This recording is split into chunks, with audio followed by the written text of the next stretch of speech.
Hello, welcome to our YouTube video channel.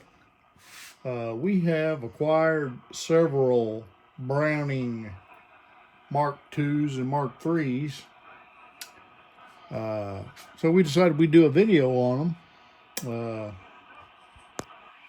I just got finished installing the Glen VFO, digital VFO on the transmitter. The receiver does have the upper channel kit in it, so it can match up with the transmitter, so it'll go up to around channel 50. Kind of a neat deal. This particular unit's real clean, real nice.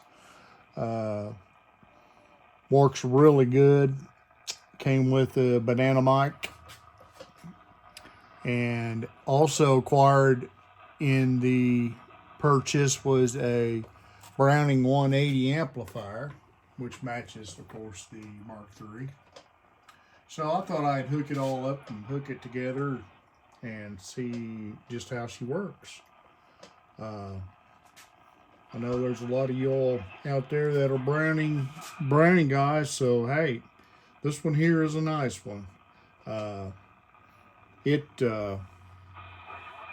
has no other modifications done to it other than that I know of, and it just seems to work really well. Anyway, we'll do right now. The amplifier is on standby, and let's see, we better spot it in. We're gonna spot. Okay, we're on the same. Transmitter receiver is on the same when you use the spot. And it bounced up to about 10, 11 watts, which is pretty much about right. With the amplifier on, we got about 90 watts.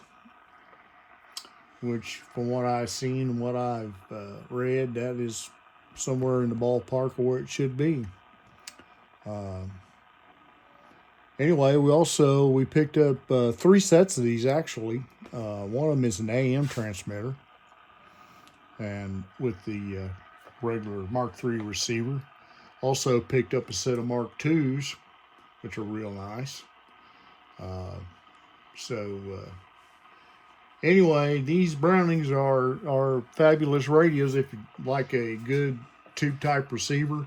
These things are very, very good, and I like them very much, and I know there's a lot of y'all out there that do too. So anyway, come look at our other Browning stuff. We got a lot of Browning stuff on our website, CB&M Radio Depot, and check us out. Many Brownings, some other accessories, a lot of amateur equipment, and come see us. Thanks for watching.